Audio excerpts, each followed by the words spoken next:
Liberty or equality? The challenge of our time. Erik von Kuehnelt-Leddihn. 1952. Narrated by Skeptical Waves. Chapter 4. Democracy and Monarchy. 1. The question. Mir ist das Volk zuerst. Meint es doch die es und das. Weil es die Forsten hast. Denkt es wäre was. Goethe. The hatred for the monarchical principle has gone so far that people want to have four-part solos. S. Kierkegaard. In the last chapter we tried to make a critical approach to democracy. In the course of that analysis we pointed out several shortcomings of this form of government. These alleged defects are to be found either in the non-fulfillment of specific claims made by the supporters of this political doctrine, or in its intrinsic character. We mentioned, moreover, certain qualities and needs of democratic parliamentary government which severely restrict its application to our civilization, and we have also tried to follow Don Sturzo's warning not to separate history from philosophy. And, finally, we could not but hint at the various evolutionary processes, some of them due to extraneous forces, others emanating from the very nature of democracy, which tend to transform popular representative governments into the plebiscitarian tyrannies of our days. Our accusations against democracy can be summarized in the following catalogue. 1. Democracy, with the exception of direct democracy, practical on a minute scale only, is not self-government. 2. It is emotional, at best irrational, and often anti-rational and anti-intellectual. 3. It is corrupting in most of its implications and thus morally dangerous. 4. It is wasteful from the point of view of the human material. 5. It is historically closely bound up with the liberal heresy, sectarian liberalism, with the despair of the attainability of objective truth, and with the maladies of militarism, ethnic nationalism and racialism. 6. It is, because of its egalitarianism, teleologically incompatible with liberty. 7. It is the last step in the political evolution towards the modern form of tyranny. 8. It prospers only with the support of strict, semi-totalitarian or totalitarian societies exercising control in the form of horizontal pressure. 9. It is collectivistic and anti-personalistic. 10. It failed for these and other reasons in Catholic Europe, and flourished in Protestant countries only. To the full elucidation of the last mentioned point we are devoting Chapter 5 of this study. Still, it is certain that our critical remarks on the failings of democracy, in spite of their severity, have a relative value only. We have already, in the preceding chapter, given our reasons why, deviating from St. Thomas, we consider government to be necessitated by fallen human nature. It is, therefore, questionable to us whether there can be such a thing as an even theoretically perfect form of government, perfect not in its nature and structure, but in its relation to man. We can imagine a perfect crutch which can give the very best service to a man deprived of a lower extremity, but even the perfect crutch, being a crutch, will compress the axillary arteries and deprive the hands of their freedom of action. No crutch fully replaces a limb, and even the perfect crutch remains, in a sense, a hypothetical notion.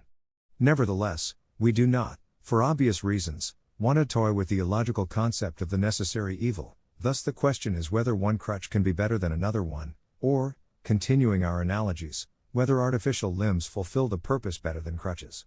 We have to ask ourselves whether the shortcomings of democracy are greater or less than those of other forms of government, for example of aristocracy or monarchy. In the preceding part we have dealt with democracy in its classic sense as well as in its modern, popular formulation, which signifies representative mixed government based on majority rule, legal equality and the liberal tradition, the last an extraneous element. We will omit the comparison with the republic controlled by a hereditary aristocracy or a closed oligarchy, although such a form of government is, historically, by no means rare. The British monarchy after 1688, for instance, was in practice nothing but a camouflaged aristocratic republic. The type of monarchy we want to compare with the democratic state is the hereditary monarchy, operating through an officialdom, but possessing local organs of self-government and opinionating bodies with moral weight. Not the feudal, medieval monarchy, but rather the enlightened absolutism of Maria Theresa should serve us as a means of comparison.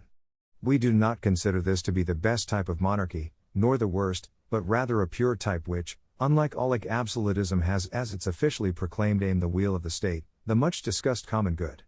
As Frederick II of Prussia observed, a prince is the first servant and the first magistrate of the state. It is evident that the common good cannot be summed up in a simple formula. It abounds, moreover, with inner conflicts and choices.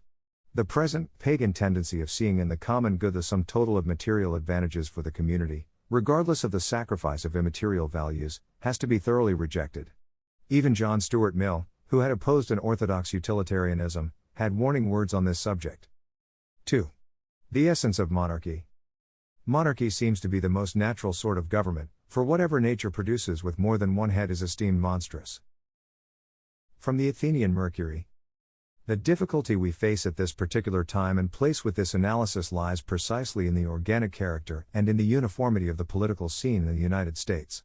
Whereas an average Frenchman might easily imagine his country being transformed into an absolutistic monarchy, a plebiscitarian monarchy, a military dictatorship, an anarchic syndicalistic federation or a communist tyranny, an American, fortunately, we must say, has not the same doubtful advantage. In comparison with revolutionary and deeply divided Europe, plastered with an endless amount of thin historical layers, the American monolith tends towards conservatism. If, by some magic, the present Constitution and governmental institutions were removed, the 153 million Americans would be faced by an absolute political void. Hence, although a constitutional monarchy is only an overnight train trip from New York City, an alien form of government like monarchy, though perhaps intellectually understandable in its functional mechanism, remains in its very nature, essence and character unintelligible to the educated person no less than to the man in the street in the United States. The unhistorical notion that republics are more progressive than the backward monarchies already creates an initial prejudice. It is conveniently forgotten that Europe returned to republicanism, and to democracy, when her culture and civilization were obviously in decline. The imitation of political forms from the city-states of the pre-Christian era is characteristic of the present dotage of both the Old World and the New. American culture and civilization are, needless to say, as old as their European equivalent.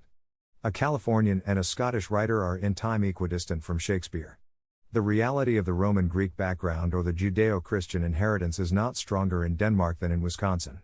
The very absence of young historical monuments in the United States, medieval monasteries, Renaissance palaces, Baroque cathedrals, emphasizes the senility on the western side of the ocean, while Europe still enjoys the remnants of these youthful forms. Thus American democracy and republicanism are part and parcel of the dotage of our white, one-time Christian civilization. Democratic forms of government in early tribal stages are very frequent, and therefore the accusation leveled by R. Discorale, S.J., against St. Robert Bellarmine's thesis of the transference of ruling authority through the people is, historically at least, not justified.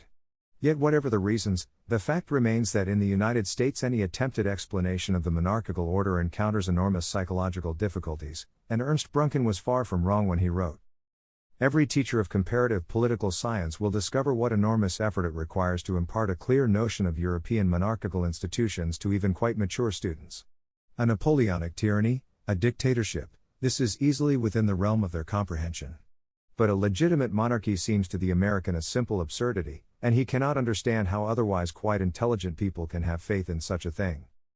This is perhaps surprising when we remember, as Lieber points out, that the Declaration of Independence in no way attacks the institution of monarchy, but merely disqualifies George III for his high office. But to the teacher of history this attitude is a serious handicap, because the whole growth of our Christian civilization is politically interwoven with the institution of monarchy. We have thus immediately to ask ourselves whether this symbiosis, not always a peaceful and harmonious one, but a symbiosis nevertheless, was purely accidental or had some deeper, inner reason. It is obvious that there is theologically no coactive connection between Christianity, or Catholicism, and any particular form of government. Neither does the popular antithesis of government by persons and government by law enter our argument. It must not be forgotten that the Christian European monarchy was through most of its history of a constitutional pattern, which circumscribed and limited the ruler's sphere of action by the law of God and the law of the land. Some of the strength of the monarchical idea in Europe was derived from the circumstance that it stood for an institution which was at the same time social and political, and that it lent itself to an organic perpetuation. Francis Joseph, once asked in a moment of candor by Theodore Roosevelt what he considered to be the role of a monarch in the present day and age, replied, "To protect my nations from their governments." Yet even greater importance has to be attributed to the fact that it fitted harmoniously into the general cultural picture. To the cultural anthropologist, monarchy is a patriarchal institution. Its underlying ideology is thus familistic. The ideal monarch is a father, a concept expressed in the symbolic pictorial representation of kings and emperors. The king of the playing cards, or of the illustrations in children's stories, is usually a bearded, middle-aged or old man with eyes expressing a mixture of benevolence, jollity and occasional severity. He appears to be neither too young nor too smart, and he is decidedly not a Superman. He exudes authority, but he nevertheless gives the impression that shrewder subjects could get the better of him. Now, a father in the narrower sense is a creator, a procreator with a subsequent evanescent authority. A father in a wider sense is a man with full responsibility over minors, and a position of respect, seniority and leadership in relation to mature persons. This relation is intimate, emotional and affectionate. There is a mutual interest which is partly personal and partly generational, i.e., directed towards the ruler's family, and thus transferable to the heir. Baruch Spinoza thought that monarchy is a form of government in which subjects are treated like children, whereas tyrants treat them like slaves. Yet in a traditional monarchy the relationship between king and subject is that of a middle-aged father and his mature son, not that of a young father and an infant. In a similar way Dante saw, De Monarchia, 3:16, in the Holy Roman Emperor a firstborn son of the Pope, who owes him reverence, but not secular obedience. The Catholic world, essentially patriarchal in nature, had a variety of fathers, not only physical fathers and kings, but also patres, confessors, vater, spiritual fathers, and, in Rome, a Holy Father. Above them was the Father in heaven, creator as well as regent. The view has been expressed that the psychological influence of monotheistic Christianity, in its Catholic form, greatly contributed to the strengthening of the monarchical idea in Japan, and helped it to secure its final victory in the 19th century over the oligarchic shogunate. Abel Bonar in Les Martyrs wrote quite rightly about the kings: the king was the father of his people, only because every father was king in his family. Vladimir Solovyov, the great prophet and philosopher, rightly saw in the principle of fatherhood the basis of a Catholic order, though in his concept of the paternate permanente he fully subordinated the monarch to the Pope, thus pointing to a generational hierarchy. To St. Robert Bellarmine also the interrelationship between fatherhood and the patriarchal principle was clear, whence his preference for a pure monarchy over a pure democracy, though his real enthusiasm was for a composite type of government. Now we have to look at political institutions from the point of view of cultural harmony. Since the patriarchal relationship dominates in the theological, ecclesiastic and biological sphere, it is psychologically not easy to organize political life along egalitarian and numeralistic lines. We are familiar with the traditional division between private, political and ecclesiastical society, but the fact remains that man has a certain unity without which a well-rounded, balanced personality cannot be imagined. Thus the breaking up of the pattern of existence in our atomistic age has certainly not fostered the development of true personality. Yet although the patriarchal idea in recent times has been greatly weakened, the father-son relationship is and remains an ineradicable element in the psychological structure of societies. Freud has tried to explain all relationships within the family by sexual motives, but his pansexualism suffers from basic rational defects repeatedly confusing causes and effects, means and ends. These various shortcomings have been criticized particularly by such psychologists as C. G. Jung, R. Allers, R. Wall, and S. Ben. All this does not obviate the fact that there is in our psyche the active and passive desire for fatherhood. After all, the biological sphere of our existence presents us with an example which has its deeper analogies in theology, society and politics. It is natural to have reverence and affection for one's father. It is natural to have a desire for being or becoming a father. It is also natural to have a fatherly and benevolent interest in those who are, for some reason or other, our charges. And although we all, more or less, crave recognition, like to be esteemed or listened to, we also have a tendency to follow others whose superior qualities we readily recognize or whom we consider to have been placed by a generally accepted custom in a position of command and leadership. Our soul is not a windowless monad, but it rejoices in loving command and proud service. It is only the inferior man who indulges in arrogant supremacy and servile inferiority, the stigma of false hierarchies. Neither does man according to his nature hanker after a sterile skepticism, he has a desire for belief. Man wants to believe not only in truths and deities, but also, with reason, measure and clarity, in persons. The family is, in a sense, a fideistic institution. Its members have to believe in each other. Mater semper certa pro est, one can always speak with legal certainty of the mother was a principle of Roman law, but the father-son relationship in the biological order rests on faith in a woman's word. And a tempered, non-hysterical belief is also necessary in state and society. A sneering, contemptuous attitude, pregnant with suspicion and animosities, is neither natural nor constructive. It is, moreover, evident that sound hierarchies, without which church, state and society are unimaginable, can only be based on affection and reason. Joseph de Maistre was correct when he said that no sovereign power is strong enough to govern several millions of men unless it is aided by religion or slavery, or both. We doubt that reason alone would be a sufficient ligament for a hierarchical or any other order. Human nature demands the inclusion of emotional elements, and there is no doubt that among these love is the noblest and most constructive one. There is also an inner, Augustinian, harmony between love and reason. Love, as we have already observed, see above, p. 116, can make blind, but it can also open eyes. As soon as we leave the safer ground of personal relationships built on reason and affection, and enter the realm of collective emotions, of a fraternal rather than a patriarchal order, we are already on dangerous ground. Animalism, anti-rationalism and egoism, properly camouflaged as nostrism, the ego is always included in the nose, often reign here supreme. It is true that the general or personal enthusiasm for the monarch can, in its extreme, assume idolatrous forms, collective self-worship, on the other hand, which is the psychological basis of democracy, the real source of nationalism, class pride and racialism, is already dangerous in its initial stages. The whole history of the rise of European civilization and culture is written in terms of the familistic affection for rulers, an attachment which has lasted in some countries right into the 20th century. The Hungarian nobleman who shouted, after Maria Theresa's passionate plea for help, Moriamur pro rege nostro, Maria Theresia, let us die for our king, Maria Theresa and meant it, have their successors in the citizens of Brussels who wept openly in the streets in September 1935 at the news that their queen had died in an accident. But the good monarchs, it must be admitted, never die. Charlemagne, according to legend, still resides in the Untersberg, Frederick Barbarossa lives on in the Kiffhauser and Arthur in Avalon, and Emperor Joseph II still keeps on supporting the poor. The most miraculous of all is undoubtedly Sebastião of Portugal, the Rei Encubertu, who fell in the Battle of Alcazarquiver in 1579, but was expected by his people to return on Good Friday in 1808. These great loyalties, affections and affinities may seem to be naive, but the emotional aura surrounding the dynasty in a monarchical nation is still potentially saturated with Christian values, certainly more so than the hustle and bustle of a presidential election campaign, or the mass hysteria enveloping a totalitarian nostrist leader. The monarchs, it must also be kept in mind, were, just like the dynasties, part of their countries, not of their nations. In old plays the King of France is simply France and the monarch of Spain is Spain.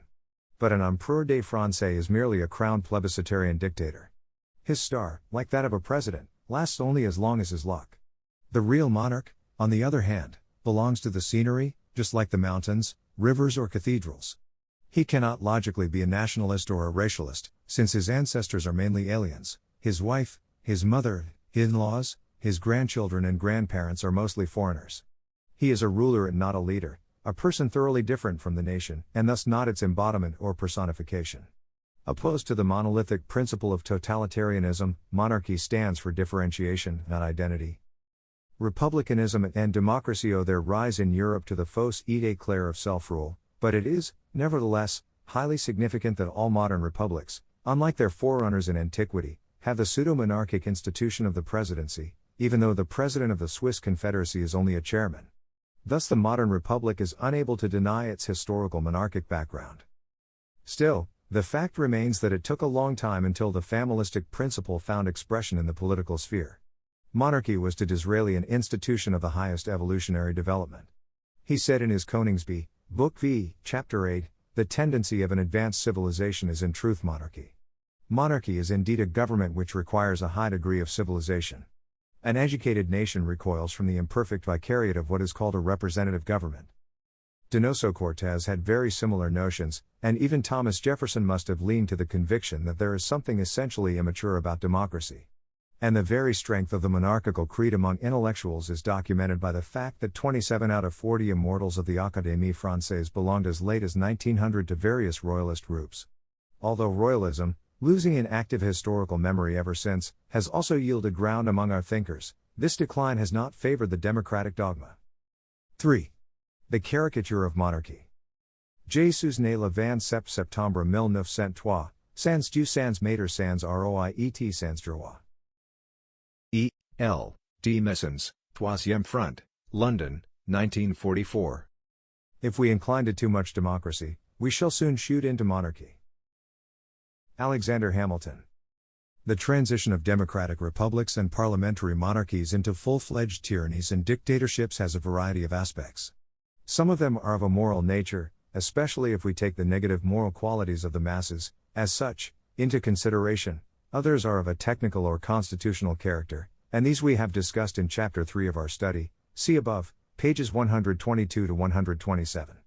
De Tocqueville, Plato, D. Cortez, Constant, Burckhardt, de Reynold, Dawson, Rupke, Spengler and others have well described this process, which is a concomitant of aging democracy and perhaps its natural form of death. To see L. von Haller, the final choice of a democracy was merely between an inner and a foreign military conqueror. Not only have we, in recent decades, seen democracies saved from total annihilation merely by a favorable geographic location, Britain, the United States, but it has also been demonstrated to us that the slowness of democratic constitutional machinery results in grave diplomatic and political defeats. Contrast Hitler's weekend invasions and crises, with the disappearance of distances, the fatal weaknesses of democratic procedure will become fully manifest. But modern dictatorships, while democratic in the most classic sense of the term, are also monarchic from a structural as well as from a psychological point of view. Yet while they are the fulfillment of classic democracy, they are the caricature of traditional monarchy which, in Europe, was always Christian. It is difficult to say whether a pagan monarchy or a pagan democracy would be more oppressive. The Gasparin was more afraid of the latter, supranational, non-racial and familistic. The suspicion that monarchy would return in one way or another, openly, in disguise or in distortion, as Caesarism, royalist restoration or straight tyranny, occupied not only historians but also psychologists. Very revealing in this connection is the lecture delivered in 1919 by the Viennese Freudian psychoanalyst Dr. Paul Federn, in which he dealt intelligently with the reasons for the undeveloped father complex in the United States. His paper contains a survey of the relationship between the concept of fatherhood and the various political, sociological and religious concepts of Western society. The author admitted that the grave setback suffered by the patriarchal principle on account of the political revolutions in 1917 and 1918 was only incompletely repeated in the other spheres of human relations. He closed his lecture with the following remarks. The growth of a new political order, i.e., the democratic republic, is indeed struggling with the greatest psychological handicaps. The patriarchal tendency is inherited and, as I have explained before, intimately connected with all personal ties, such as our relationships to the mother, the wife, the relatives, the paternal friends, occupation, property and labor, religion and ideology.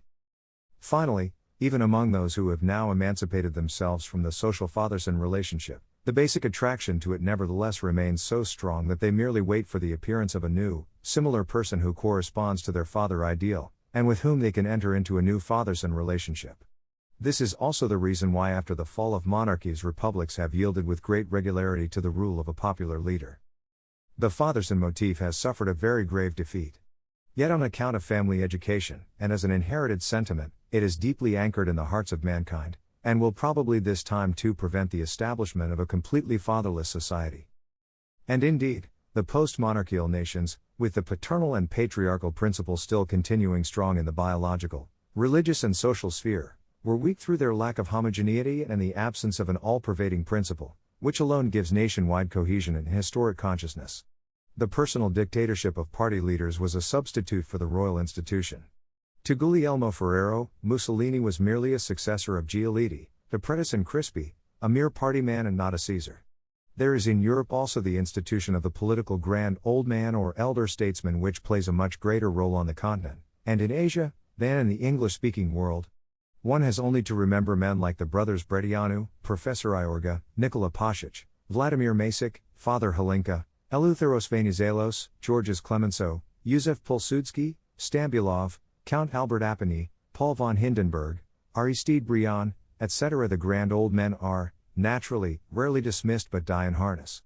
Fatherhood is a fact, it cannot be abolished. Such deeply monarchical and patriarchal states as Portugal, Spain, Germany, Austria, Russia, France and Hungary have seen the return of one-man rule, though often in a democratized, i.e., plebiscitarian and totalitarian, version. The dictators are, by and large, monarchs minus their essential attributes, interrelationship, lack of marital ties within the nation, inheritance of office, absence of vested interests in specific classes, training for the profession. If the dictatorship is not of a definitely military pattern, as in the Iberian Peninsula and in France of yesterday and tomorrow? The dictator is necessarily of lowly origin, an ex-seminarian and son of a cobbler, a postcard painter, a bricklayer, a mechanic. And he not only embodies the masses, but he also appeals to the fatherson motif. The victorious party, whose leader he is, endeavors to bring the whole nation under the same ideological denominator, while an additional uniformity of class, race or ethnic nationality, enforced by terror, assassination or deportation, tries desperately to establish a general feeling of fraternity based on identity.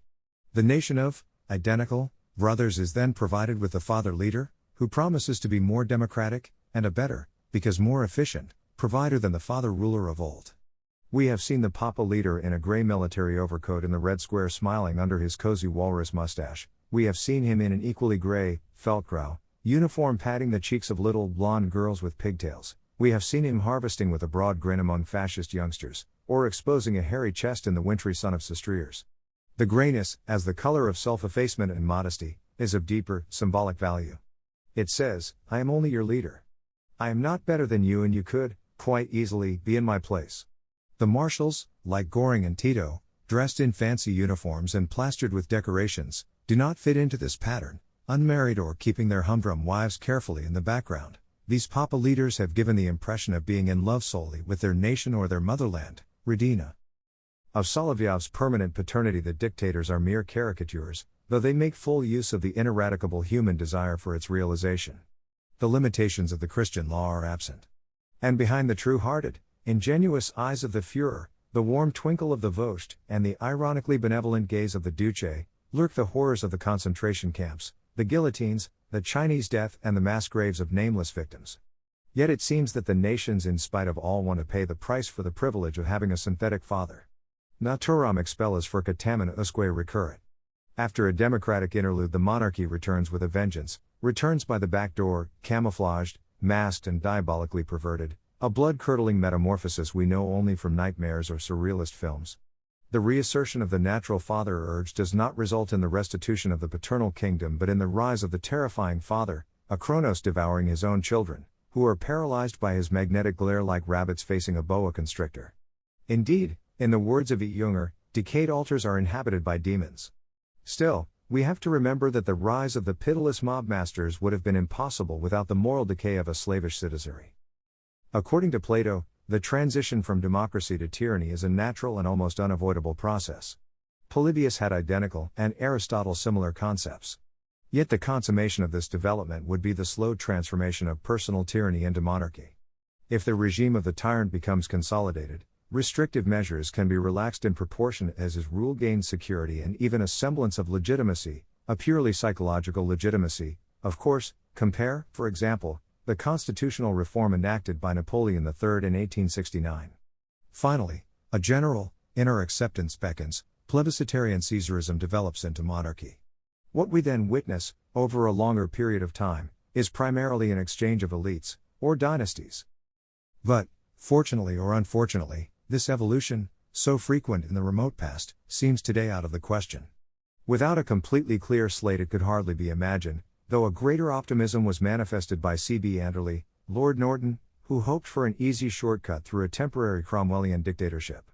The Bonapartes, who started out as plebiscitarian dictators, achieved, to use G. Ferrero's terminology, nothing but quasi-legitimacy. Their experiment failed. Ahmed Zogu's attempt, which had better chances, was interrupted by a foreign invasion. The causes of this modern inability to make a peaceful transformation, Prévost Paradol even foresaw a period of anarchy before the final establishment of tyranny, are manifold, and we have to seek them in the popularity of democratic and pseudo-democratic trappings, so significant for the totalitarian dictatorships. We have to seek them in the general weakening of the familistic principle and, last but not least, in the continued existence of legitimate royal and imperial families in exile, which acts as a powerful psychological obstacle. A coronation of either Hitler or Mussolini would have covered these dictators with ridicule, and their popularity would have been obliterated immediately. In the USSR, where the last vestiges of a public opinion have been eliminated, the situation is, theoretically at least, different. Yet the perpetuation of personal tyranny in the democratic guise involves sanguinary struggles among eligible successors, purges, assassinations, conspiracies, trials. The royalization of the leaders certainly lacks today its psychological props. The fatherson motif in European politics is still little understood in the US. Not so long ago, a Catholic weekly published a letter from a reader in Texas who openly declared his preference for dictatorial leaders, like Hitler and Stalin, over monarchs, an attitude which, from a demo-Republican point of view, is entirely logical. The notions of monarchy in the United States are still largely colored by Mark Twain's A Connecticut Yankee at King Arthur's Court and Ségolène's Little King, plus the menacing mustache of the Kaiser, the legend of whose war guilt has, by the way, been thoroughly exploded. This does not mean that America is insensitive to the symbol of paternity. The picture of Uncle Sam, a thin, early 19th century New Englander, is possibly motivated by the father image. Paternal in nature also are the other two guiding groups, the Pilgrim Fathers and the Founding Fathers. Yet in addition to these we find the feminine symbol of liberty with the raised torch, and the dazzling Madame Columbia. Looking to other democracies, Marianne is, needless to say, a more effective symbol than Britannia. John Bull is her real equivalent, and not only the French but also the Swiss Republican symbol, Helvetia, is feminine. Of course, it can be argued that republics claiming rule by law instead of rule by men have to derive their inner strength from abstractions expressed in symbols. But these are always of a feminine nature. The fraternal and matriarchal elements, so strong in all democratic civilizations, far outweigh the patriarchal factor. In masses there is, moreover, a strongly feminine essence, manifesting itself in irrationality and the supremacy of emotions over reason. Although psychologists have shown great interest in the curious behavior and mentality of crowds, which so frequently seem bereft of the finest human qualities, philosophers have displayed considerable reluctance to face this important issue of our collectivistic age.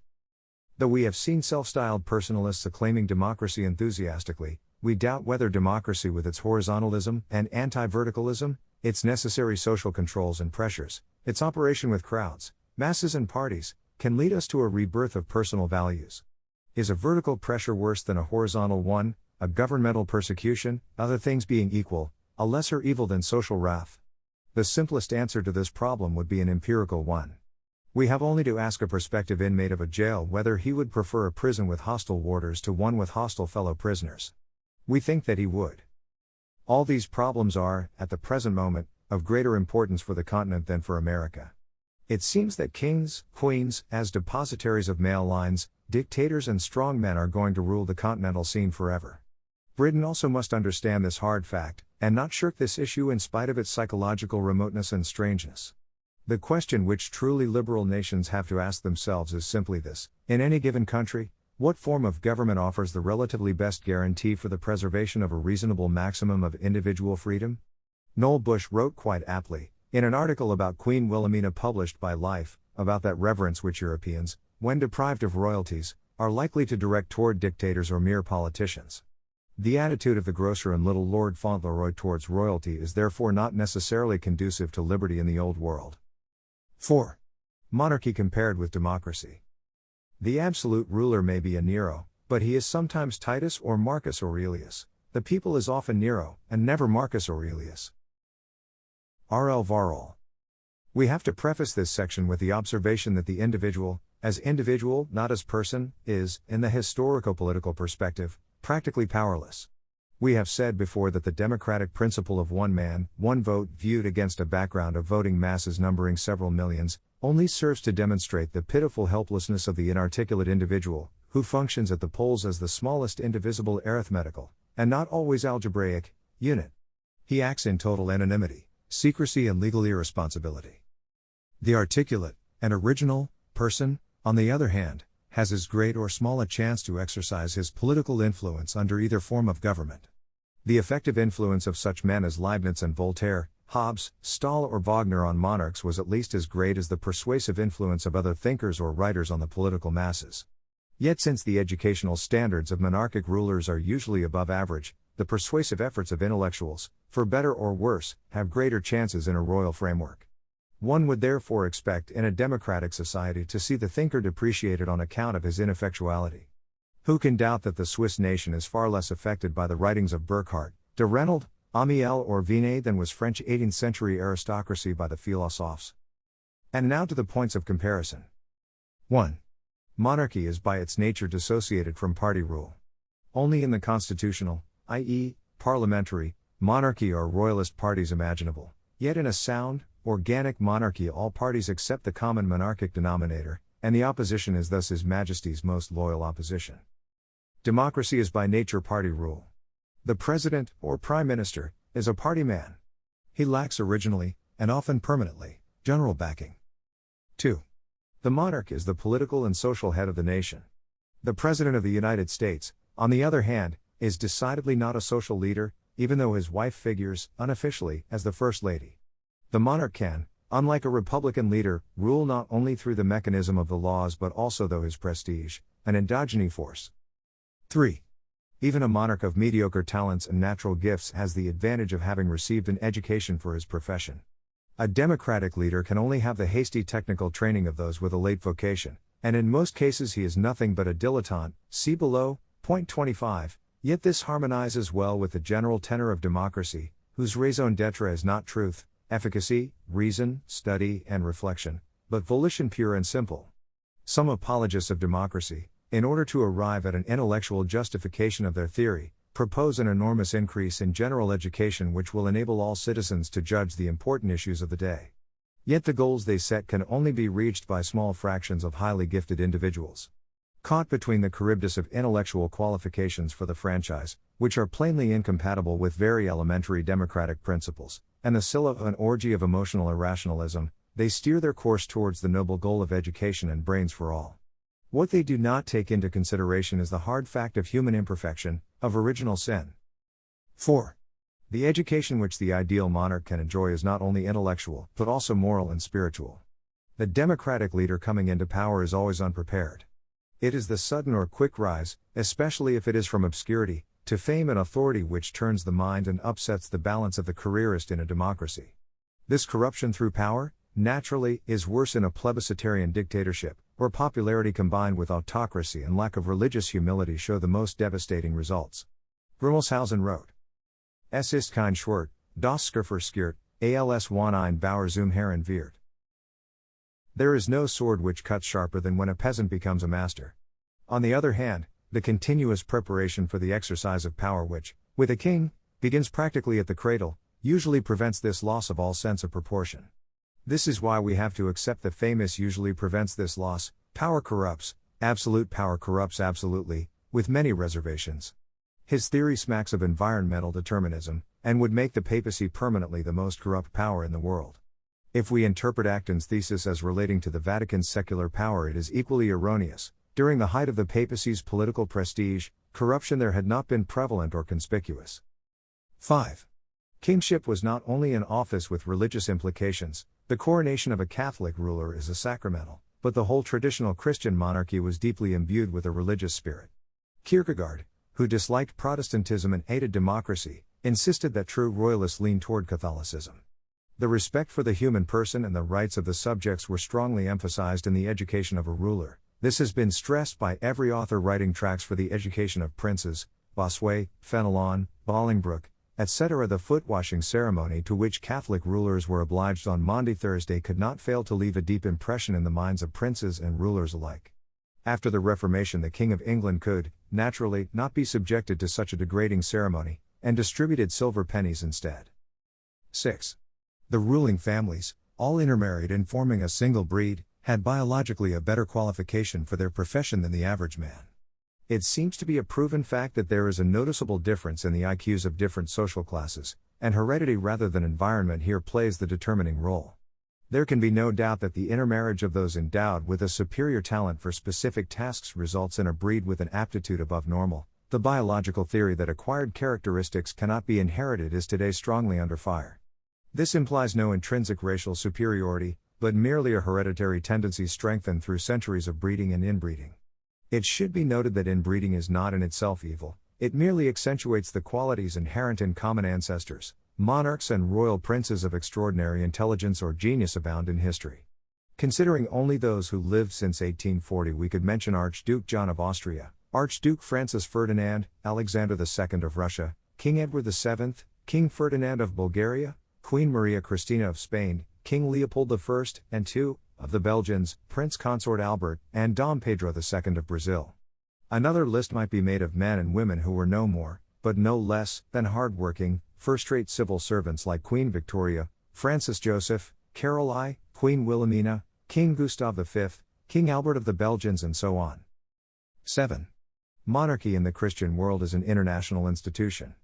As long as it was a living force, the wars between political units were of a relative and restricted nature, Kabinettskrieg, as the Germans say.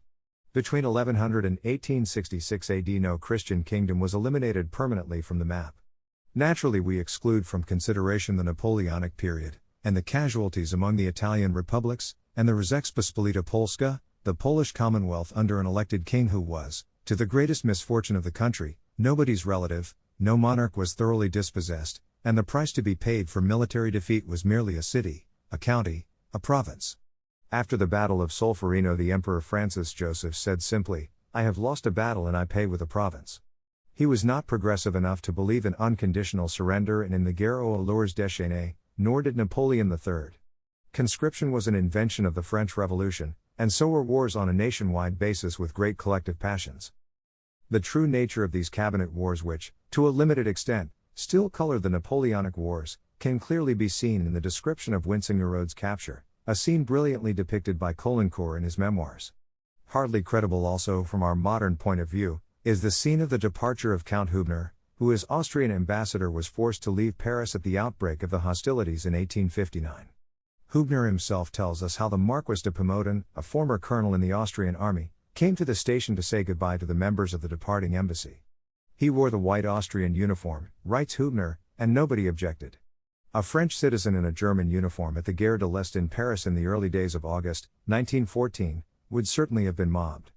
The spirit of non-progressive, unenlightened but forgiving reaction was even stronger at the beginning of the last century, when Frederick William III, King of Prussia, returning from the Napoleonic Wars, was accorded a much too triumphal reception, and immediately told the Lord Mayor of Berlin. The reception festivities are exquisitely arranged, and I honor them as expressions of our loyalty, but they are much too pompous. I am displeased by the accumulation of trophies, cannons and banners in front of the armory and directly opposite my lodgings. One does not have to, and, indeed, one must never jeer at the vanquished enemy. This is despicable boasting, and don't let us continue, in our good luck, the old arrogance which brought us nothing but misery. It is opposed to good manners to hurt the feelings of peoples with whom one has just concluded peace by frivolously exhibiting cannons and banners. The magnificent victory columns, the showy trophies in the windows of the arsenal must be removed. Tomorrow's celebration should be a feast of pious gratitude and humility before God. It is He who has done great things for Prussia, to Him alone all honor is due. This attitude compares very favorably with the mentality of the various war and peace criminals of all camps in the last 40 years. This nefarious and arrogant mob was, from the point of view of a long-suffering humanity, on an even lower level than Napoleon, who himself once distinctly let the cat out of the bag when he said, "I am a child of the revolution, an offspring of the people. I shall not tolerate being insulted like a king." 8. Monarchs, unlike democratic leaders, are ethnically mixed. They are usually of foreign origin. Their relatives are foreigners. Narrow limits are set to their ethnic nationalism, if they ever develop it. See notes 498 and 499. Democracy and nationalism, on the other hand, are closely related and interdependent. 9. Monarchy is also interracial. Racialism is possible only with the emphasis on the people, race, folk, narrate. 20th century racialism desires nobility for the majority. Not only have the European monarchs common ancestors like Charlemagne and Saint Elizabeth, who belong to the Christian European orbit, but also Semites like Muhammad or the Jew Pierre Leon, brother of the counter-pope Anaclet II. The mother line of Maria Theresa goes back to Pelopian, i.e., Tartar, chieftains, and William II counted Genghis Khan among his ancestors. Frederick II, the Great, was overwhelmingly of French blood. 10. The monarchic principle is thus, as St. Thomas characterized it in his De Regimine Principum, a uniting, not a dividing principle. Every election, on the other hand, is a solemn manifestation of division. 11. Neither is a sound monarchy oligarchical, as democracy is by necessity, and aristocracy by nature. 12. Due to its inherent patriarchalism, monarchy fits organically into the ecclesiastic and familistic pattern of a Christian society. Compare the teaching of Pope Leo XIII. Likewise, the powers of fathers of families preserves expressly a certain image and form of the authority which is in God, from which all paternity in heaven and earth receives its name. F. 3. 15. The relationship between the king as the father of the fatherland and the people is one of mutual love. Yet the bourgeois, as Werner Zombert points out, is not erotic. Vigilance and suspicion towards the magistrate are thus the true republican virtues. 13. Monarchy more than any other form of government qualifies as organic government, i.e., a government which is legitimate, in the sense in which G. Ferrero uses this term, and ideational according to P. Sorokin's terminology, see note 442. The organic character was well described by the lines of Kipling. Ancient rites unnoticed as the breath we draw. Just because monarchy stresses the element of continuity, affection and religion, it will more easily assume an organic status than any other governmental variety. 14. The position of monarchs has, for several reasons, not been unfavorable to their moral and spiritual development. The responsible monarch, like the responsible Christian statesman, has far more often to face decisions encompassing the most cruel alternatives than the man in the street. The choice is only too frequently between Machiavellian diabolism or utter renunciation. At the same time, the very issues in their complexity are seductively ambiguous, and demand constant examination of conscience. The bourgeois avoidance of good and evil is nevertheless almost impossible. The calendar of saints shows that royalty has contributed more than any other lay estate to the ranks of those who have been accorded the honor of the altars, though it must be admitted that many of them were canonized before this procedure was made so rigorously severe. Nevertheless, the number of monarchs who have taken the advice of Saint Robert Bellarmine, De Officio Principis, cap. 22, to carry their scepter like a cross is not small. Among the rulers in the last 150 years who have, earlier or later in life, and in the hour of death, given an impressive example of manliness and religious devotion, one should mention Frederick William III, Charles I of Austria, Alexander I and Nicholas II of Russia, King Albert of the Belgians, King Christian X of Denmark, Louis XVI and King George I of Greece. Among their female counterparts one should mention Queen Louise of Prussia, Queen Astrid of the Belgians, and Queen Maria Cristina of Spain. 15. Since monarchy is rule from above and thus does not have to exercise a horizontal pressure, it is by its nature more liberal than democracy. Just because monarchs cannot constantly refer to mandates received from the people, their radius of action is psychologically more limited than that of democratic leaders. Even a Louis XIV would probably have been slain 24 hours after proclaiming prohibition, and George III might have been quartered by the staunchest Tories had he dared to impose laws which are promulgated as a matter of routine by modern parliaments. 16. Since, in a monarchy, the societal enforcement of the common framework of reference in the ideological sphere is not necessary, the controlling forces of society can be relaxed. Freedom of opinion and self-expression thus becomes more likely and, if granted, it will not be as destructive as in a purely parliamentary state, see above, pages 123 to 125. There is, for instance, little doubt that the professors and the students of the University of Vienna enjoyed greater liberties under Francis Joseph than, let us say, their colleagues do at present in the average American university or college. 17. The security and perpetuity of tenure enjoyed by monarchs makes them less exposed to graft, bribery or theft. It can be argued that the monarchs who squandered money most lavishly still spent it almost exclusively among their own subjects, and became largely responsible for the amassing of great art treasures and architectural monuments which were either made accessible to the public or were shared with the citizenry. The corruption of democratic republics, however, left few lasting values. The financial scandals of the French Third Republic bequeathed no Versailles and no Louvre to the nation, whereas the picture galleries left by the imperial dynasty of Russia were greatly valued by the Soviets, and when the Germans destroyed Peterhof and Oranienbaum there was, curiously enough, a violent outcry in the Soviet press. Proudhon said rightly, democracy is more expensive than monarchy, it is incompatible with liberty. 18. A monarchy, under ordinary circumstances, is not plutocratic.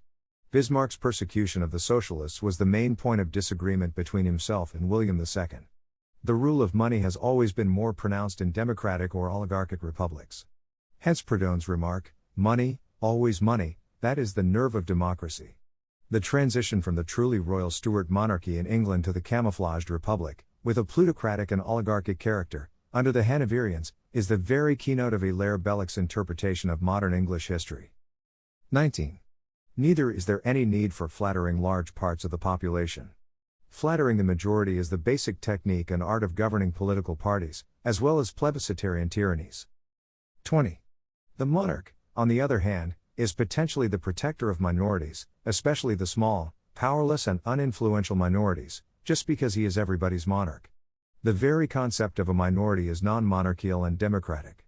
The constant counting and comparing of numbers characterizes all egalitarian parliamentary regime. The protective role of kingship is clearly seen in the oath of the Holy Roman Emperor. In democratic republics, on the other hand, we have always seen tiny, unpopular minorities being sacrificed to the whim of the majorities, who in times of stress blissfully disregard constitutional injunctions. Take, for example, the case of the Nice in the United States during World War II. A monarch can, at least, be reminded of his coronation oath, but the citizenry stands under no special obligation or pressure, save from their weak and vacillating consciences. 21. The monarch is a responsible person. The fact that a monarch is responsible to God alone, rather than to an assembly or a popular majority, is rather shocking to an agnostic mind, but while God cannot be fooled, the masses can. While it is perhaps true that one cannot fool all the people all the time, it seems that one can fool millions for centuries. History abounds in such examples, especially the history of religions. In spite of the Republican Democratic emphasis on responsible government, subject to the sanction of not getting re-elected, and of being impeached in only the grossest cases of corruption, the Demo-Republican government nevertheless derives its authority from anonymous, secretly voting masses on a purely numerical basis. It is even impossible to trace the empowering individual, and thus we get what French authors call the cult of irresponsibility. The electees, rejecting all responsibility, can easily blame the electors for their mandates. Thus we get today the immoral idea of making whole nations responsible for the deeds and misdeeds of their rulers, regardless of whether these had majority support or not. This collective judgment of moral acts is one of the great maladies of the democratic age. 22. The monarch is not only a public property which, in a sense, can be claimed by every subject, but he is also classless. On the continent, rigid marriage laws prevent any intermarriage between royalty and all classes, including, naturally, the aristocracy. The children of Archduke Francis Ferdinand of Austria, heir to Francis Joseph, were deprived of their right of succession to the crown. Their mother would never have been accorded the title of an empress. The wife of the Archduke, a Countess Chotek, belonged to the aristocracy of Bohemia, but the alliance of the dynasty with 1. A specific class from 2. A specific region was considered to be incompatible with the principle of monarchic impartiality and neutrality. Royalty is thus practically forced to marry outside of the country, the alternative being wedlock with a distant relative of the same family. The Swedish dynastic law permits marriage with non-royalty, provided the partner is a foreigner. Thus at least a relationship between the ruling dynasty and any existing class within the country is being avoided. 23. The monarch will be restrained in his actions by the thought of the integrity of his patrimony, which he intends to leave unimpaired to his son or any other heir. Rarely were the great gamblers legitimate monarchs. Democratic leadership knows of no such selfish scruples. Nevertheless, we have to take the subtly monarchical undercurrents in a republic into consideration. Again and again we see politicians who aspire toward a repetition of their careers by a son or a near relative. The latent patriarchalism of the masses supports this tendency, by voting members of the same family into power. In the United States we have seen 2 Adamses, 2 Harrisons and 2 Roosevelts as presidents, and a third Roosevelt now beginning a political career, and Senator Taft probably owes at least some of his political influence to his presidential father. 24. A monarch and, even more so, a dynasty can plan policies on a grand scale, for the remote as well as for the immediate future. There can be relatively more mutual confidence in a monarchical world, because the changes in political directions are fewer. On the other hand, the frequent cabinet changes in Britain during the 18th century, each coupled with a subsequent change in policy, resulted in a general resentment against perfidious Albion. Today all of Europe nervously watches every American national election. Burckhardt wrote, "Since politics has been based on people's inner fermentations, all certainty is at an end." 25. Monarchy coupled with a bureaucracy is intrinsically better adapted to the complex modern age, demanding special skills and knowledges, than a shifting democratic officialdom. St. Thomas had no doubts about the role of knowledge and wisdom in the human order. See Summa, I, Q, 92, A, 2, AD2. The rank amateur, elected by emotional masses, is less and less capable of facing the monumental issues of our day. The relationship between actual knowledge and the facts which ought to be known, including the skills which ought to be possessed, becomes more and more disproportionate. The hostility of democracy for the former, and the increase of the latter, conditioned by progress, have aggravated a situation which places purely parliamentary regime in a dangerous situation, especially if they are confronted by quickly moving totalitarian dictatorships aided by a Machiavellian adroitness. We are here faced by the illogical phenomenon of a constantly rising democratic voluntarism and amateurism in an increasingly complicated world. Historical evolution, we must bear in mind, is not sensible. 26. The advantages of voting out or voting in heads of government are of a highly problematic nature. The judgment of nations is not the judgment of history. Even Freud had no trust in the masses, and insisted that an enjoyment and excitement-seeking mob must be kept down by the power of a prudent upper class. The phrase so often repeated in democratic nations insisting that bad presidents would incur the wrath of the voters, whereas bad monarchs hold their office for life, stands no critical investigation. In most cases we can judge the value of a regime in historical perspective only, yet we must not forget that the judgment of history and the judgment of historians is not the same thing either. Nor can it be argued that nations really know their political appointees.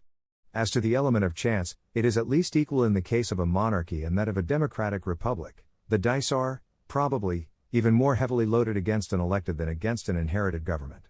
The turnover is greater in a democracy, that much is true, but rapid change has, so far, not been generally a favorable factor in government. 27. The rise of great statesmen has been fostered more by monarchic than by democratic government. The historical record on this matter is not open to doubt. Even parliamentary monarchy showed a diminished return of political geniuses. It can be stated without danger of refutation that the parliaments of the Western world have not yielded since 1890 a single truly outstanding, constructive statesman, not even a genuinely successful Machiavellian. Only chaos and revolution have given the same chance to outstanding men as monarchy, but the moral level of these products of civil strife cannot measure up to the better protégés of the monarchic system. A Richelieu or a Mazarin was superior to a Murat or a Robespierre, a Bismarck to a Hitler, a Cavour to a Mussolini, a Pio-Bidenosev to a Stalin, a Pasich to a Tito. Thus great statesmanship is either vested in monarchs, their appointees, members of aristocratic oligarchies or in the products of revolutions, but almost never in purely parliamentary figures. The outstanding thinkers, we mean thinkers, not literati, of this world have only in the most exceptional cases favored the democratic system. 28. Even the seemingly irrational aspects of monarchy, as, for instance, the inheritance laws, have upon closer analysis a rational core. Pascal knew that very well. The greater susceptibility of democracies to corruption is an equally well-known fact. Hungary, Germany, Bohemia, Moravia, Austria, were all far more corrupt after 1919 than under imperial aegis. Italy, Yugoslavia, and Bulgaria, after 1945, have suffered further declines in financial ethics. 29. Monarchy is a safeguard against foreign intervention in the internal affairs of the country. Through the agency of the internationally organized ideological parties, or through parliamentary groups representing ethnic minorities whose bulk lives in adjoining countries, a unique opportunity is offered to foreign states to intervene efficiently in the inner affairs of a democratic nation. Catherine II of Russia was furious when the Poles changed over to the hereditary monarchy in 1792. 30. Last, but not least, the inner antithesis between a plebiscitarian party dictatorship and a monarchy must be mentioned. Only in the Italian monarchy have we seen the rise of a dictatorship on a party basis, a phenomenon due entirely to the weakness of the quasi-legitimate, in Ferrero's terminology, status of the Italian kingship. Still, through all the period from 1922 until 1943, the Crown and the party continued in a very uneasy partnership, the Crown actually remaining in a position of inferiority. Only the enormous weakening of the party and the fascist war gave the Crown the belated courage and opportunity to strike against its hostile bedfellow. Mussolini then established the Italian Social Republic, thus returning to the original Republican program of the Fascist Party. Yet the discredited monarchy was defeated at the polls by a combination of fascist, socialist and communist votes, thus confirming Mussolini's step and creating a situation which will make the rise of another dictator much easier than in 1922. All other totalitarian states were, and probably always will be, republican in character. The average American's difficulty to take monarchy seriously stems mostly from historic and geographic factors. His country is a großinsel, a big island protected by two oceans, one sea and the Arctic, not counting Canada or Mexico. But any Roman standing on the Palatine Hill and overlooking the Eternal City would see that this city has once been part of a monarchy, then of an aristocratic republic, then of a democratic and finally of a plutocratic republic followed by a military dictatorship, a Caesarian monarchy, a barbarian kingdom, a hierocracy, a kingdom, a republic, a kingdom and again of a republic. To him, or to an Athenian, forms of government such as monarchy or republic would neither imply backwardness, nor modernity. Where there is a king today in Athens, there has been a democratic republic 2,300 years ago. A democratic republic which murdered Socrates and forced Aristotle into exile. These facts are not quite obvious to Americans, and they have difficulties in visualizing anything but an American republic for the next 10,000, or 20,000, years. Yet if we had asked a Roman in the year 70 BC whether his country would soon be a monarchy, he would have sounded a most hilarious protest. Wasn't it the glory of Rome to have dispensed with such an Asiatic form of government? 10 years later, Caesar loomed large on the Roman scene. And had we had the chance to repeat this conversation with a descendant of the same Roman in the year 280 AD, he would have been unable to see the irony in our account. Well, aren't we still a republic? He might have retorted. We have a senate. Of course we have also an imperator, but that means general, and a general is not a monarch. We also call him princeps, but that means first man and nothing else. Pronouncing imperator like emperor and princeps in the way of prince, well, these are just linguistics. The idea that we ever could become a monarchy is today as preposterous as 350 years ago. Yet in 284 Diocletian became Roman emperor. He was not another Vespasian who insisted on having it written on Capitol Hill that he had received his power from the people. The comedy had come to an end. Diocletian abolished the Senate, demanded proskynesis, prostration, and had himself adorned with a golden crown. Only now it was evident to all and sundry that the Republic had gone the way of all flesh. To these considerations the historical observation must be added that the rise of our Christian civilization took place under the aegis of monarchy, which, quite rightly, has been characterized as embodying le moindre mal, la possibilité du bien, the least evil, and the possibility of good. The anti-monarchic currents in the last 160 years had a more or less anti-Catholic, if not, as in many cases, an anti-Christian, character. Under the emphatically parliamentary monarchies and the democratic republics, Christianity declined or suffered minor persecutions. The Catholic Church, in particular, says Monsignor Ronald Knox, has had much to suffer from the democracies. In the totalitarian, illiberal, plebiscitarian republics, these systematic molestations changed into sanguinary persecutions and efforts for a final extermination. We are convinced that there is a psychological bridge between these facts. They cannot be merely accidental. Neither is it sheer coincidence that in the latest war the Church has received abuse from all sides, and has suffered most grievously and unjustly in a struggle which was, in a sense, the fratricidal strife between the three heirs of the French Revolution: democratic nationalism, National Socialism and Socialist Internationalism, all of them claiming to be the sole and only embodiment of true democracy. Supplementary note: Neo-Tomism and the problem of authority. We remember here the reaction of a German professor toward the magnificent structure of Thomism: Ja, das ist sehr schön, aber das Leben ist nicht so. Hunter Guthrie, S.J. As we have already remarked, it is obvious that a writer trying to analyze a political or social phenomenon critically and methodically will be motivated by a more or less coherent philosophy. Since the point of view of the author deviates from the Neo-Thomist one, and this approach so strongly dominates the present-day philosophical scene of Catholic Britain and the United States, it is only fair to relieve the reader from the onerous task of guessing at or reconstructing the content of his philosophy.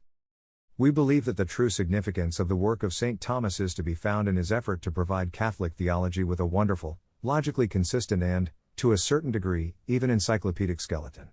The Summa, in particular, was written as a textbook, the most impressive and exhaustive textbook, perhaps, of all time. This fact has been overlooked by some of our Neo-Thomists, who are deeply in love with this skeleton and view all efforts to put living, warm flesh on it with suspicion and dismay.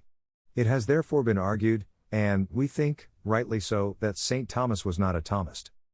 The great Aquinate has striven primarily to elucidate objective reality, which must remain at all times the starting point, and the dorsal spine of every true philosophy. The alternative, in its finality, is a rootless psychology, a vague sentimentalism, or absolute nihilism. Even those who treat the work of St. Thomas as an enormous cupboard with thousands of little drawers filled with replies, and inflexible theological and philosophical information, please can rarely go entirely astray.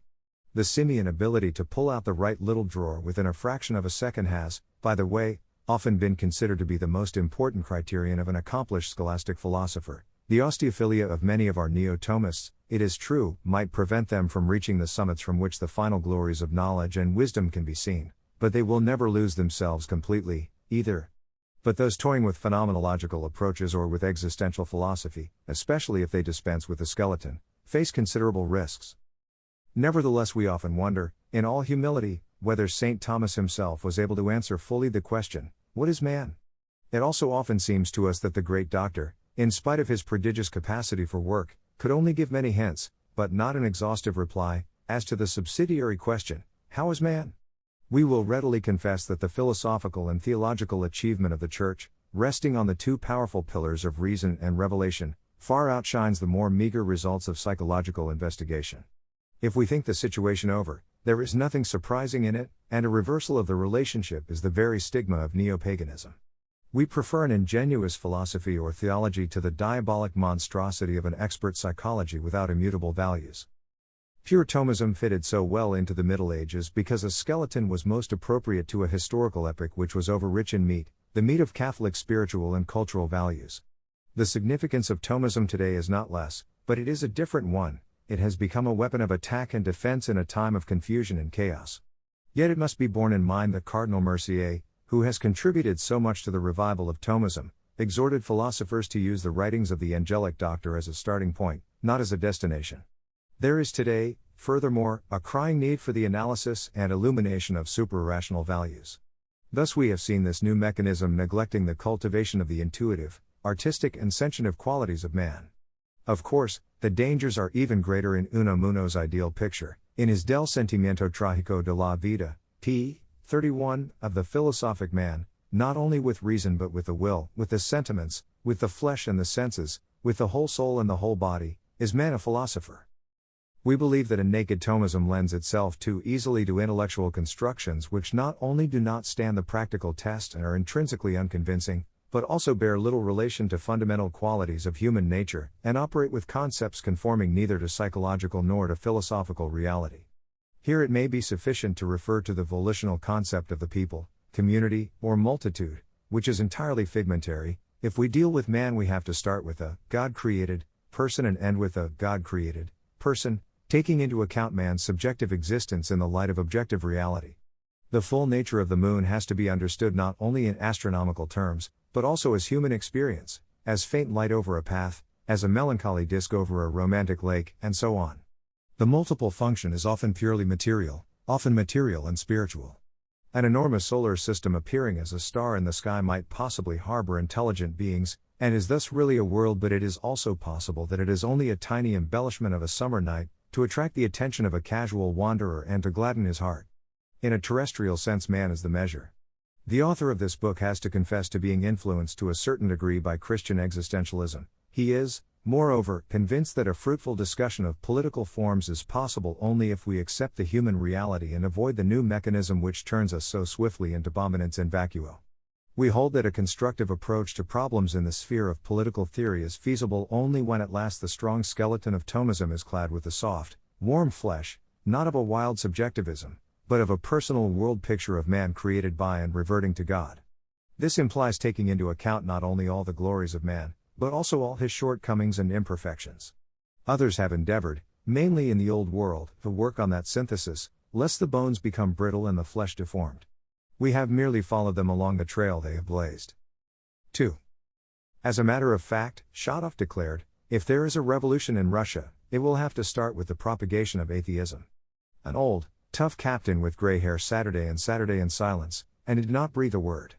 All of a sudden he rose in the very middle of the room and, said aloud just as if speaking to himself, if there is no God, how can I then be a captain? He took his cap, threw up his hands and left. Dostoevsky, The Possessed. The moral problem of political authority is the most important and basic in the whole discussion of political theory. In modern American legal thinking, the chaos in this matter is ever widening, especially so in circles denying the natural law. Though not affecting the question of the various forms of government directly, it has, nevertheless, to all those sympathetic towards an existentialist approach, a psychological importance. This might conceivably puzzle the pure Thomist, who is perfectly willing to discuss the problem of authority and the problem of political forms in separate compartments. Suarez and St. Robert Bellarmine have given us their points of view on authority in almost complete detachment from the question of the validity and inner quality of the various forms of government, but we are not certain whether they did not themselves see the deeper, inner connections between these two investigations. Father Servier, S.J., as well as Father James Broderick, S.J., does not doubt that Saint Robert Bellarmine was fundamentally a monarchist, who preferred a more or less mixed form of government for reasons of political expediency, but could not refrain from insisting that monarchy is superior to democracy if we have to choose between these two types in their pure form. Yet it must be conceded to a certain American school of political thought that the basic philosophical vistas of Suarez and Bellarmine point in a far more democratic direction.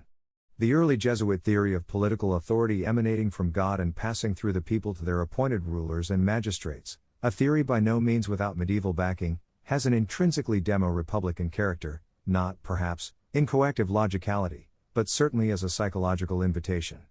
We must therefore be indulgent towards F. J. Stahl, who mistook the views of these 17th-century theologians for early Rousseauism.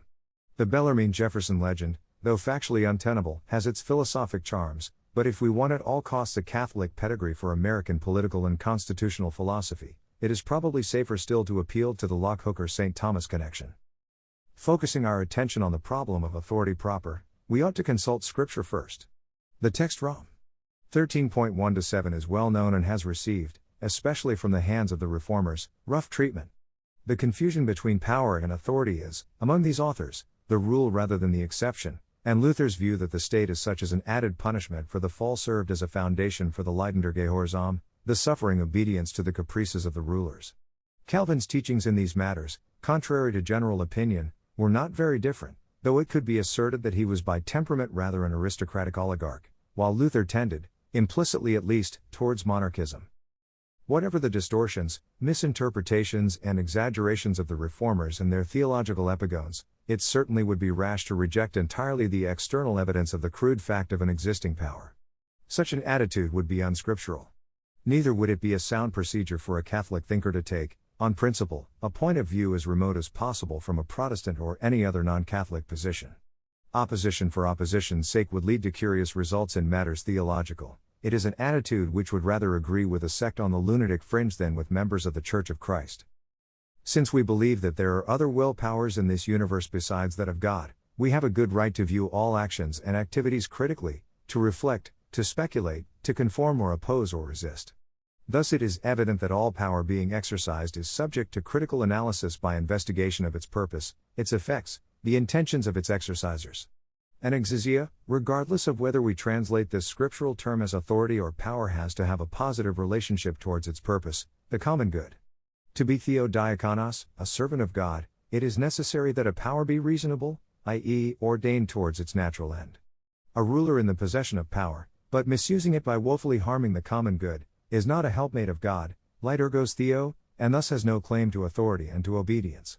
It can even be argued that power, well established and entrenched, claiming authority but methodically destroying the values of the common good, is diabolic in character.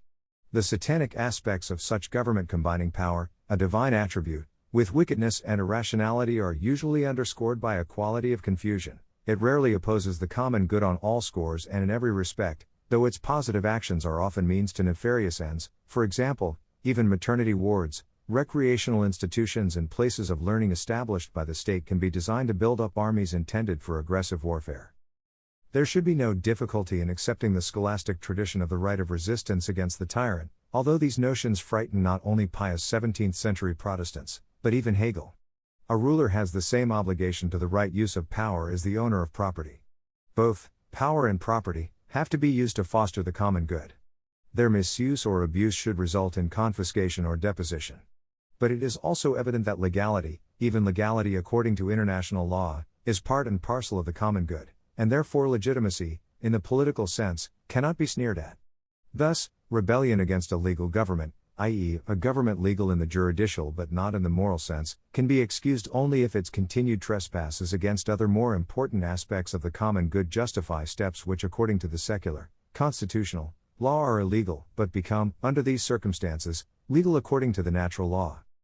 Since rebellion is likely to evoke bloodshed, it is obvious that it is in the nature of a last resort. It becomes justified only if all peaceful societal and constitutional efforts have failed to provide a remedy for the situation. Still, we have to be careful not to fall into an arid legalism, nor to adopt a concept of the common good which is too wide or too narrow. Under ordinary circumstances it would be difficult to demonstrate a specific right, i.e., a possessive right, of the monarch to crown and kingship, which can hardly be treated as property. The case becomes less clear when the merits of a dynasty are related not only to services rendered, but also to the very creation of a nation. There would be an England even without the Hanovers and the Coburgs, but there would not be an Austria without the Habsburgs. We have hinted that power acting according to reason, that is, intelligently and virtuously, ordaining its efforts towards the common good and not offending against it through its mere existence, as, for example, an unwarranted military occupation by a foreign power, has authority as a genuine Liturgos Theo, a helpmate of God. It certainly is not diabolic. And this situation is, we think, independent of majority consent.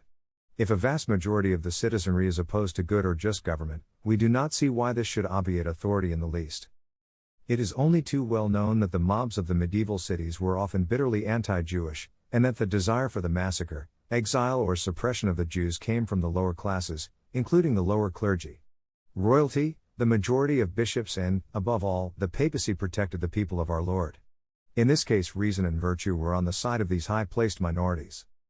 It seems to us then, in conformity with Royer Collard, that reason is the indicator which points to authority in general, and political authority in particular. Without the elements of reason, knowledge and wisdom, no correlation between those in power and the common good is possible. There are, of course, also powerful psychological factors involved in the concept of the common good, and these, in turn, are related to the highest as well as to the lowest intellectual virtues, love and prudence, which enter the concept of legality. Such an occasionalist view is frankly undemocratic as well as anti-democratic, but we still think that it is neither Cartesian nor contrary to sound Catholic doctrine. The theory that authority, whose fountainhead is God, is vested secondarily in the people, multitudo, who transfer it to their magistrate, has roots which admittedly go further back than Suarez and Bellarmine. Yet the first difficulty which we experience in accepting this view lies in the problem of transference. It is not sheer coincidence that the earlier Middle Ages insisted in most of their elections on the use of the principle of unanimity, a principle of great destructive effect in practice.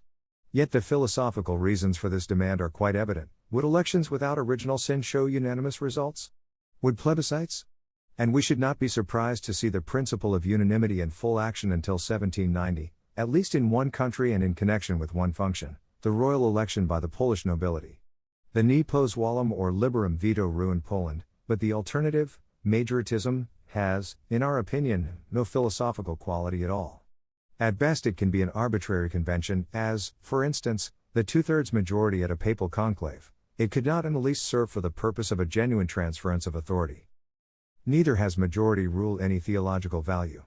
The concept of a larger and sounder part of a nation, wielding authority over a smaller and less sound part, makes little sense if we give to the expression sounder any wider or deeper meaning than the simple word sane. There is, we will admit, a certain Catholic political tradition which, banking on the phrase securus iudicat orbis terrarum, the whole world is a safe judge, has shown something we might call a statistical optimism, but we are unable to agree with it. In the preceding paragraphs we have insisted that reason can only be applied to matters whose nature is understood. Yet the so-called larger and sounder part is usually delinquent in training its reason, while political knowledge is only in the rarest of all cases adequate among the multitudes as well as among the magistrates. Actually, as we have pointed out, the gulf between the things known and the things which ought to be known is constantly widening, thus necessitating judgment in the absence of knowledge, an action which necessarily results in emotionalism, and, if multitudes are called to judgment and action, an irrational mass emotionalism which is plainly of an animal nature is bound to follow.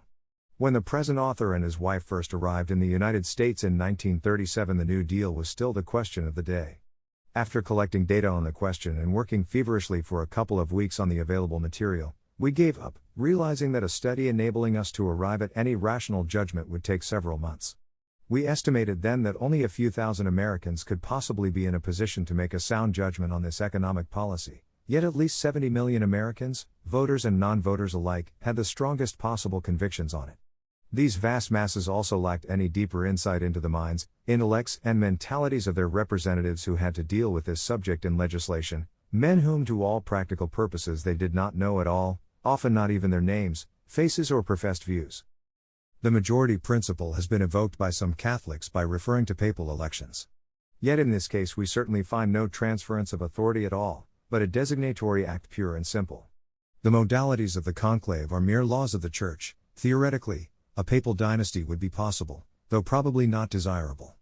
And just as papal authority is in no way transferred from God via the College of Cardinals, We do not have much reason to believe that the procedure in civil society should be a different one. It is, moreover, obvious that a repeated act of designation takes place only in specific forms of government, not in all. The intervals between these acts of designation or election are entirely arbitrary. More democracy would mean smaller and smaller intervals. In a hereditary monarchy without plebiscites or elections, even the passive support of the population remains an unexpressed secret and a mystery. The practical difficulties of the Catholic supporters of the thesis of popular sovereignty, entirely based on the concept of God as the original source of authority, are so many that the principle of a possible designation seems to us more logical. The latter actually has a stronger case, because it enjoys the support of papal authority, not of a dogma pronounced solemnly ex cathedra, but still of an encyclical and a papal letter. These documents merit, to say the least, a Catholic's filial respect, attention and consideration. We refer to Leo XIII's encyclical Diuturnum Illud and to Pope Pius X's letter condemning the Sion movement.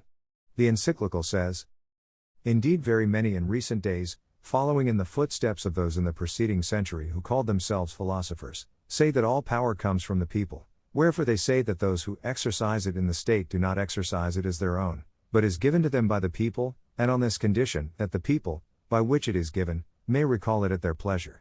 With these, however, Catholics disagree, for they derive the power to rule from God, as from a natural and necessary principle." Here it is worthwhile to note that those who are to govern a republic may, in some matters, be chosen by the will and judgment of the masses, if no Catholic doctrine oppose. Clearly, by this selection the magistrate is chosen, but the rights of his magistracy are not conferred, nor is the authority conferred, but it is decided by whom it shall be exercised. Pius X is equally clear and explicit, leaving in our mind no doubt as to the meaning of the encyclical of his predecessor, to which he expressly alludes. No doubt the Sion movement makes this authority, which it places first in the people, descend from God, but in such a way that it ascends from below in order to reach a higher level, while in the organization of the Church the power descends from above in order to reach a lower level. But, aside from its being abnormal for delegation to ascend, since it is of its nature to descend, Leo XIII has refuted in advance this attempt to reconcile Catholic doctrine with the error of the philosophes. We think that this is unequivocal, and we cannot be swayed by the explanations of Cardinal Billet, who sought to prove that the encyclical Diuturnum Illud does not involve a refutation of the populistic theories of Suarez and Bellarmine. It is certainly not necessary to point out that the act of designation rests on no quantitative principle. Designation can be made by a small group of electors, as, for instance, in the election of the Holy Roman Emperors, or by an entire population, including infants. All age limits are entirely arbitrary and conventional. After all, the relation between a government and the population changes rapidly after every election, because voters die and minors come of age. At any given moment the verdict of the last election may have been cancelled, and the former majority, through the normal biological process, be in a minority. There is, of course, no connection between popularity and authority. Adolf Hitler, who so frequently claimed to be an Erzdemokrat, an archdemocrat, said, "Popularity always is the basis of authority." But in our opinion authority rests merely on the external evidence of power, and the necessary internal evidence of ordination towards the common good. To the citizen, or subject, the problem of authority, and obedience also, has, in the practical field, strongly personal aspects of a somewhat existentialist nature. The internal evidence, in spite of its rational character, is not always immediately recognizable. The magistrate's intentions preceding every plan are of a hidden nature. The difficulties in appraising the internal evidence are often considerable, and we must admit that flagrant and persistent violation of the common good is manifest only in the more extreme cases. Owing to man's imperfection, the total of internal evidence will always be an approximation, and never achieve objective perfection.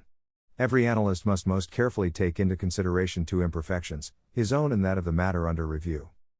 Nor must it be forgotten that almost all of us are born into a political community, and that custom and habit often impair our objectivity. Many of us are lacking distance. Under the type of rule we have called organic government, the multitudo will give to it their implicit assent by not questioning its intrinsic truth and value. Yet if we scrutinize the Catholic world we find that today Luxembourg alone can, with a stretch of the imagination, be said to have organic government. Most of the present-day governments in Catholic countries are quasi-legitimate, governments in flux, and a great many are thoroughly illegitimate, governments by force. The lack of an organic character goes hand in hand with a virtual monopoly of republicanism among Catholic nations, the notable exception again being Luxembourg. The loss of religious fervor among the masses was synchronized with the rise of republicanism and with cultural decay. On the paradox of Protestantism becoming the religion of modern monarchies, see below, Chapter 5, pages 205-06. But it must not be forgotten that these aforementioned categories are of a purely psychological nature. There are situations when governments by force can claim true authority while harshly enforcing the common good among a decadent population, and even the most organic government can trespass violently against the common good, thus gravely impairing its claim to factual authority. We believe, for instance, that governments repressing some of their citizens on racial grounds, regardless of whether they comprise 0.9% or 55% of the population, are so fundamentally opposed to important, non-material matter of the common good, justice, equity, freedom, charity, reason, that their claim to authority is invalid, and this in spite of a thoroughly unquestioned sway. They cannot claim to be light or joy theo. Under these circumstances the question of resistance and rebellion arises, a question, unfortunately, of great actuality. It may, perhaps, not be unwise to illustrate our thesis. At first, let us describe a simple case. A steamer is about to sink, and the passengers fight madly for the lifeboats. The officers of the ship have lost their heads. Yet one of the passengers draws a revolver, and with the help of this weapon and a stentorian voice is able to establish order and give directions. The passengers, thwarted in their immediate desires, resent him, but, fearful of his weapon, obey him. Has he authority? Certainly. He has power. He uses it for the common good. He enjoys no popularity. There is no contract between him and the other passengers. And still, he should be obeyed. Nor is it a refutation to say that this is an emergency. Life is emergency. The situation would be more complicated in the case of a Bourbon legitimist under the rule of Napoleon III. The emperor had power, there is no good reason to believe that he did not strive for the common good. It can also be supposed that he had popular backing during most of the time of his regime. Had our legitimists the right to foment a rebellion? The only argument our revolutionary-minded royalist could have put forward is a firm belief that the Bonapartist regime, by its very existence, was opposed to very important immaterial values, continuity, tradition, loyalty, legality. In other words, he had to be convinced that Bonapartism would make France lose her soul, and that all the horrors of a revolution would be a small price to be paid for a restoration, or liberation. Actually, we think, such a calculation would have been materially and historically wrong, but this does not obviate the possibility that a person earnestly consulting his conscience would come to a different conclusion. The final decisions always rest with the individual. It is admittedly easy to theorize about rebellion, but we face here more than in other matters the complexities of individual conscience. To the opponent of the theory of popular sovereignty, either in its Russellian or in its Bellarminian form, there is no philosophical connection between rebellion and public opinion. 99% of a population might be blissfully happy under a tyranny based on the torture and exploitation of 1%. Their sadistic instincts could be fully satisfied by the sufferings of a few fellow citizens. Nevertheless, the problem whether a rebellion supported by only 1% of the population can succeed, at first glance a purely practical question, cannot be brushed aside. After all, even a just war can only be started if there is a chance of winning it. All intellectual virtues, as we have hinted before, have to be mobilized by the lonely individual in order to come to a personal decision. Revolutions, anyhow, usually lack the conscriptional character of modern wars. It also ought to be clear to all participants in a rebellion that the elimination of traditional political institutions, especially if they enjoy organic status, are dangerous operations on the body of political psychology. After 1789, or rather, 1792, France never found her political equilibrium again, and her psychological recovery is today more remote than ever. Traditions which have slowly grown and finally achieved organic status, institutions which are generally considered to be integral parts of a cultural pattern, should not be lightly sacrificed if they undergo a crisis, or even though they may be useless or oppressive for the moment. The violent destruction of institutions in an impasse has brought untold harm to the world. The purely historical argument against revolutions is fairly strong. The balance sheets of all revolutions and civil wars prove this conclusively. Whatever minor positive results the French Revolution may have had, the gifts of neo-nationalism, totalitarianism and conscription alone far outweigh these gains. Not to mention the direct sufferings and the far-reaching political, spiritual and intellectual consequences.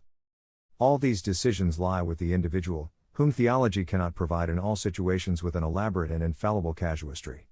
And here we face, finally, a mere fragment of that terrible responsibility which all of us have, not only towards ourselves and our kin, but also towards that seemingly never-ending process affecting mankind with all its pitiless forces, that great drama of which God is the everlasting spectator, history.